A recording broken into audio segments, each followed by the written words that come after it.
जीवन में कई चीज़ों को लेकर के परेशान रहता है, कई चीज़ों को लेकर के दुखी रहता है। इसी के चलते दिन में यदि हमारे पास में 100 फ़ोन आते हैं तो उनमें से 90 फ़ोन हमारे पास में इसी को लेकर के आते हैं कि आचार्य जी हम बहुत ज़्यादा परेशान हैं, आप कोई उपाय बताइए कि हम अपने जीवन में परेशानियों से कैसे छुटकारा पाएं।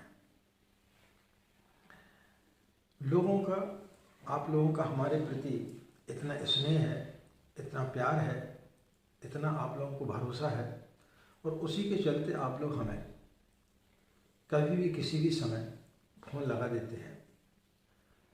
लेकिन मित्रों, जो आपके अंदर समस्याएं हैं, उन समस्याओं का समाधान सिर्फ और सिर्फ आपके पास में है। हम आप लोगों को समझाते हैं तो आप लोगों को ऐसा लगता है कि शायद आचार्य जी हमारी बात को टाल रहे हैं। हमारे एक बहुत ही चाहने वाले हैं, उनका यदा कदा फ़ोन आते रहता है। वो अपने परिवार को लेकर के बहुत परेशान हैं। उन्हें ऐसा लगता है कि शायद हमारे माता पिता ने हमारे ऊपर कोई तंत्र इत्यादि कर दिया है या हमें परेशान करते रहते हैं।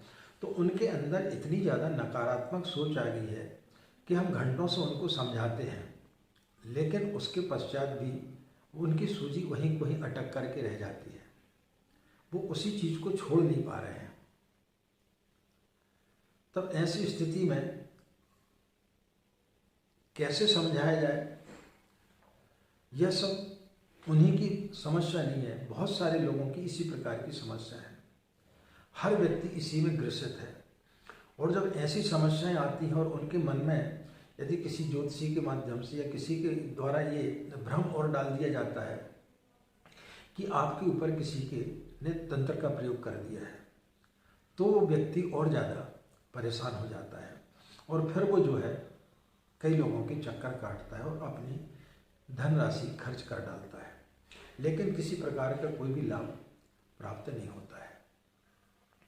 ऐसी स्थिति में आज हम आपके लिए एक ऐसा सूत्र बताने के लिए जा रहे हैं जिसको यदि आप रात्रि में सोते समय और सुबह उठते समय करेंगे, उसका चिंतन करेंगे, उसको अपने जीवन में अपनाएंगे, तो निश्चित रूप से आपको 100% लाभ होगा। इसके पहले भी हमने 1-2 वीडियो डाले हुए हैं आत्मबोध और तत्वबोध की साधना के।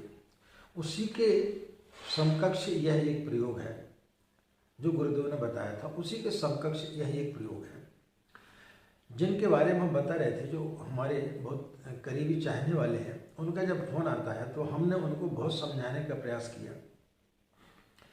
तब फिर हमने सोचा कि ये समझते क्यों नहीं है हमारी बात को, हमारी बात का इनके ऊपर असर क्यों नहीं पड़ रहा है। तब हमने साधना करते समय देखा कि हम भी कई चीज़ों में जो है परेशान हो उठते हैं। तो ऐसी स्थिति में क्या किया जाए? तब फिर हमने कुछ दिनों तक इस प्रयोग को किया और इस प्रयोग को करने के पश्चात में हमने देखा कि हमारे अंदर जो भी उहापटक चल रही थी, जो भी हमारे दिमाग में परेशानियाँ चल रही थी, वो सारी की सारी परेशानियाँ खत्म हो गई। और जब कोई चीज़ हमें उपलब्ध होती है और फिर हम यदि किसी व्यक्ति को बताते हैं तो उसका असर व्यक्ति के ऊपर ज़्यादा पड़ता है। जिस चीज़ का हमने अनुभव ही ना किया हो, जिस चीज़ को सिर्फ हमने किताबों में पढ़ लिया हो, हमने अपने जीवन में ना उतारा हो, और उसको यदि हम आपको बताएंगे तो आपके जीवन में उसका प्रभाव नहीं पड़ेगा। तो फिर हमने जो है करीब 2 महीने से इस प्रयोग को हमने अपने जीवन में करना चालू किया। और फिर जब हमने पाया कि 100% अब हमको इससे लाभ प्राप्त हो रहा है, तब फिर हमने सोचा कि वीडियो बना करके आप लोगों की समस्याओं का समाधान किया जाए। तो इस वीडियो को यदि आप सुनेंगे तो ये इतना ज़्यादा आपके लिए लाभदायक सिद्ध होने वाला यह वीडियो हर व्यक्ति के लिए लाभदायक होगा, क्योंकि हर व्यक्ति किसी न किसी रूप से परेशान है।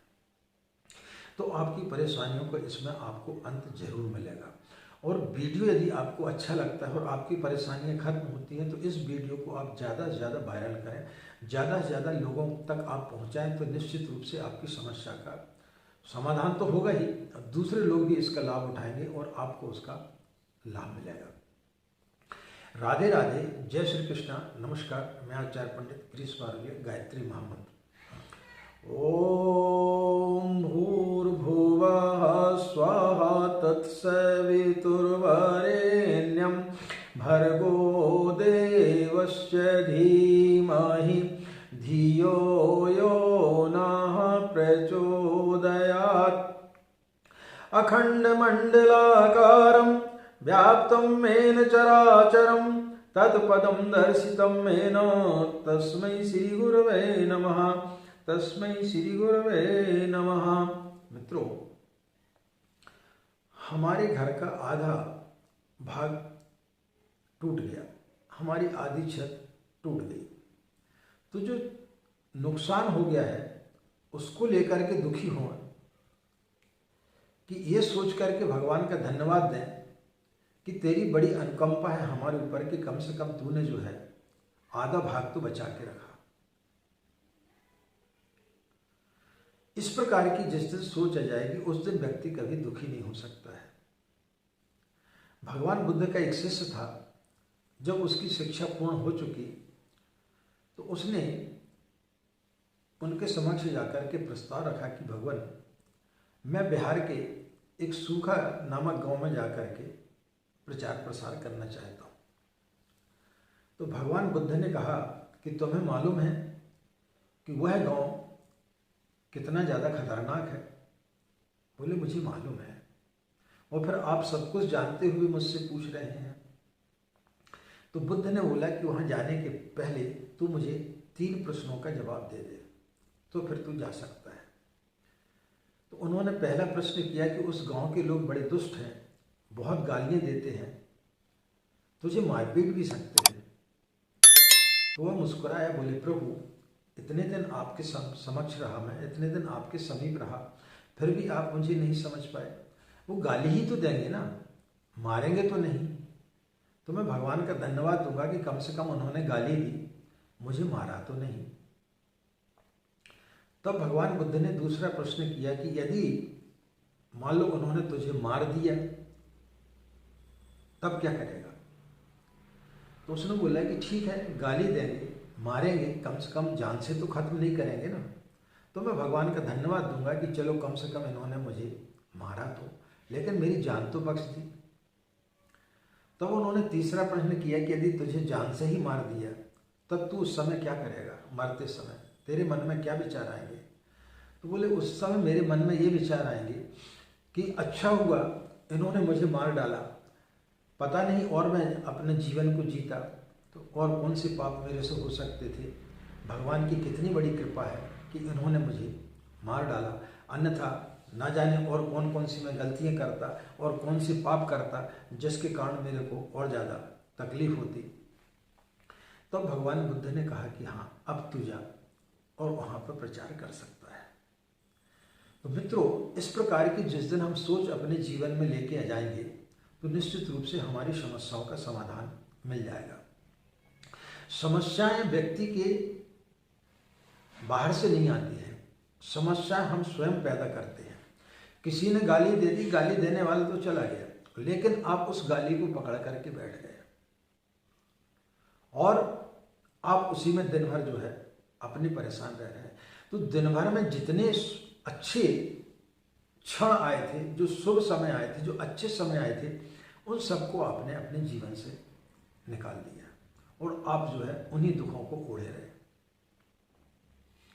जब आप किसी बाग में जाते हैं तो पुष्प फूल को देखते हैं, तो एक व्यक्ति फूल को देखता है और सोचता है कि भगवान कितना निर्दयी है, बताओ इतने कांटों के बीच में एक फूल को खिलाया है, अब इसको तोड़ेंगे तो हमारे हाथ में कांटा चुभ जाएगा। वो उसमें भी दुख खोज लेता है। और दूसरा व्यक्ति उसको देखता है तो वो सोचता है कि इतने कष्टों के बीच में भी यह फूल कितना आनंदित है, इतने कांटों के बीच में यह फूल कितना आनंदित है, सबको सुगंधि फैला रहा है। तो वो व्यक्ति उसमें सुख खोज लेता है। तो ये हम सबकी स्थिति है कि हम सब जो है उन चीज़ों में इतने ज़्यादा व्यथित रहते हैं कि जैसे कि हमने उस मित्र को बताया, लेकिन उनकी सूझी इसी में अटकी रहती है कि मेरे पिता ने ऐसा किया, मेरी माता ने ऐसा किया, मेरे भाइयों ने ऐसा किया, मेरी पूरी ज़िंदगी बर्बाद कर दी, अब हम कुछ सोच ही नहीं सकते हैं, अब हम सोचें तो सोचें क्या। तो हमने उनको बताया कि भाई जो चीज़ हो चुकी, जो चीज़ खत्म हो गई है, आप उसको दूसरे तरीके से लें। लेकिन वो उस चीज़ को समझने के लिए तैयार नहीं है, क्योंकि उनके अंदर इतनी नकारात्मक सोच बैठ गई है कि उस सोच से वो उभर नहीं पा रहे हैं। और जब हम उनको समझाने में नाकाम हो गए, तब फिर हमने इस सूत्र को अपने जीवन में अपनाया।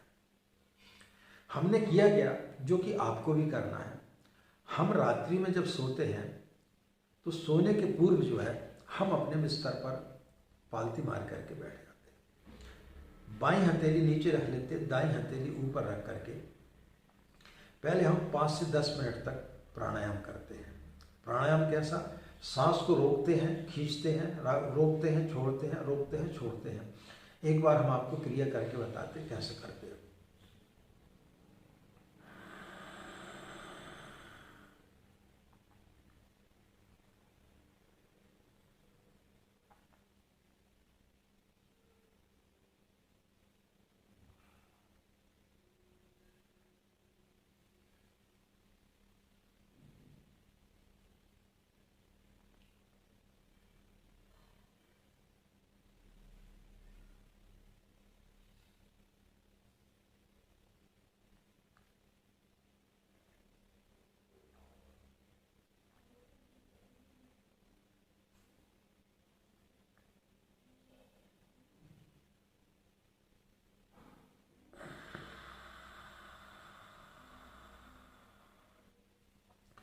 इस प्रकार से आप 5 या 10 मिनट तक करें और उसके पश्चात में 5 बार गायत्री मंत्र बोल लें और फिर आंखें बंद करके बैठ जाएं और फिर सोचें कि जो दुख, जो परेशानी या जिनके कारण से हमारा मन खिन्न हो रहा है, वो आई कहाँ से। तो आप पाएंगे कि वो परेशानियां कहीं बाहर से नहीं, आपने स्वयं अपने ऊपर ओढ़ ली हैं। जब हम किसी चीज को इतने जोर से पकड़ लेते हैं तो वो हमारे दिमाग से निकल नहीं पाती है। तो जिस दिन हम उसको सकारात्मक तरीके से सोचना चालू कर देंगे तो उस दिन वो समस्या हमारी खत्म होते हुए चली जाएगी। तो आप उसका चिंतन करें कि कहाँ पर गलती हम कर रहे हैं, जिसको पूज्य गुरुदेव ने आत्मबोध और तत्वबोध की साधना कहा है। तो जिस दिन हम उन चीज़ों को सोचना चालू कर देंगे, उस दिन वो चीज़ें हमारे दिमाग से तुरहित होती हुई चली जाएंगी। आप दुखी क्यों हैं? कोई दुखी है अपने बच्चे को लेकर के कि पड़ोसी का बच्चा जो है वो ज़्यादा अच्छे नंबर लेके आता, हमारा बच्चा लेकर के नहीं आता। पड़ोसी के पास मकान है, हम किराए के मकान में रहते हैं। पड़ोसी की बीवी सुंदर है, हमारी बीवी सुंदर नहीं है।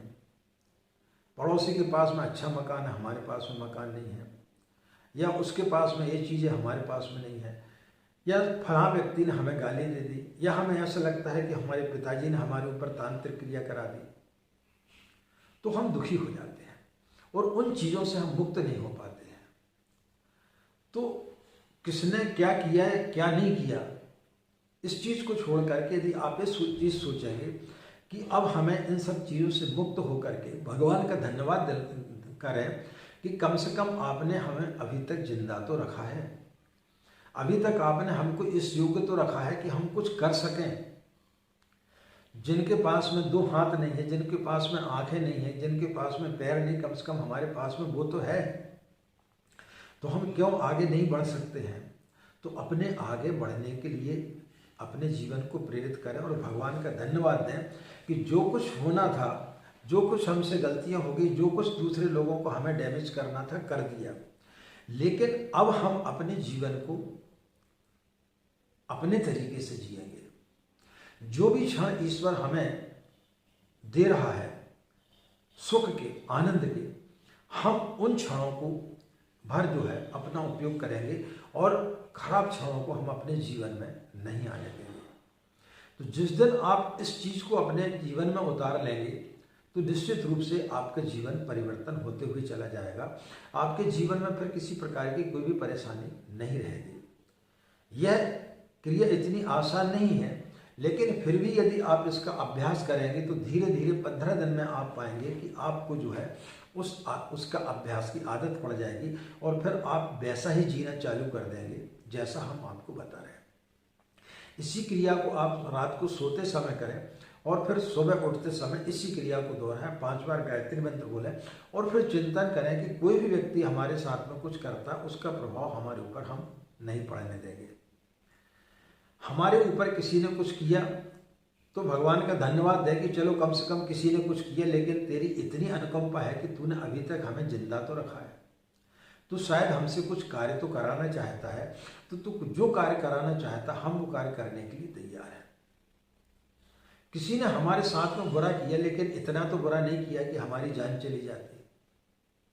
किसी ने हमें गाली दी तो कम से कम उसने हमें मारा तो नहीं, और किसी ने मार दिया तो कम से कम हमारी जान तो नहीं ली। तो जिस दिन हम ये चीज सोचना चालू कर देंगे उस बुद्ध के शिष्य के समान, तो निश्चित रूप से फिर आपके जीवन में किसी प्रकार के कोई भी दुख नहीं रहेंगे। तो मित्रों, दुखों से छुटकारा पाना है तो इन सूत्रों के यदि आप अपनाएंगे अपने जीवन में, तो फिर कभी आपके जीवन में निराशा नहीं रहेगी, किसी प्रकार की कोई भी हताशा नहीं रहेगी, और आपके जीवन में निश्चित रूप से उन्नति होगी और आप एक सही दिशा में चल करके सही तरीके से उन्नति कर सकते हैं। यह वीडियो हम उन मित्र के लिए समर्पित कर रहे हैं जिनसे हमारी चर्चा होती है, जिन्हें हम अभी तक सही राह नहीं दिखा सके हैं। तो शायद हो सकता है कि हमने उस चीज़ को पाया और उसके पश्चात हम इस वीडियो को बना रहे हैं, और वो यदि हमारे वीडियो को सुनते हैं और उनको यदि लाभ होता है तो वो हमें बताएं कि आपकी आचार्य जी आपकी बातों से हमें लाभ हुआ। तो मित्रों, जिस दिन आपने अपनी सोच को बदल दिया, बदला जाए दृष्टिकोण तो हर इंसान बदल सकता है, बस आपकी सोच को आपको बदलना है। ग्लास में आधा ग्लास भरा है या आधा ग्लास खाली है, दोनों चीजें एक ही है, लेकिन एक पॉजिटिव है एक नेगेटिव है। तो जिस दिन हम अपने जीवन में नकारात्मक सोच को स्थान नहीं देंगे, सकारात्मक सोचने लगेंगे और ईश्वर का धन्यवाद देंगे कि कम से कम तूने हमें इतने से तो बचा लिया। कोई व्यक्ति अब हमारा अहित करने वाला था तो इतना तो कम से कम तूने हमें बचा लिया कि अब यदि हम चाहें तो हमारा आगे अहित नहीं होने देंगे। कम से कम तेरे कारण जो है हमारे कम से कम ऐसे लोगों से हमारा सानिध्य हो गया कि उन लोगों के सानिध्य से अब हम अपने जीवन को बदल सकते हैं। तूने ऐसे लोगों से हमें प्रेम दिला दिया कि जिनके प्रेम के लिए दुनिया पता नहीं कहाँ कहाँ भागती रहती, लेकिन वो प्रेम नहीं मिल पाता है। तो हम ईश्वर को धन्यवाद दें कि तूने कम से कम हमारा आधा छत तो बचा दिया, तूने हमारी जिंदगी तो बचा दी। तो फिर मित्रों, आपके जीवन में कभी कोई भी परेशानी नहीं रहेगी। इस सूत्र को आप अपनाएं और फिर आप कमेंट्स बॉक्स में लिखें कि आपने इस सूत्र को आजमाया और आपको दुखों से कितनी निजात मिली, और फिर आपकी साधना में जो मन लगेगा जिसकी आपने कभी कल्पना नहीं की थी, और फिर आप पूर्ण तरीके से गायत्री मंत्र का लाभ ले सकेंगे। इन्हीं कामनाओं के साथ में कि आपका दिन मंगलमय हो, आप लोग खुश रहें, मस्त रहें, माँ गायत्री की असीम कृपा इसी प्रकार आप लोग पर बनी रहे। आज की बात समाप्त, हमें आज्ञा दे। नमस्कार, ओम शांति।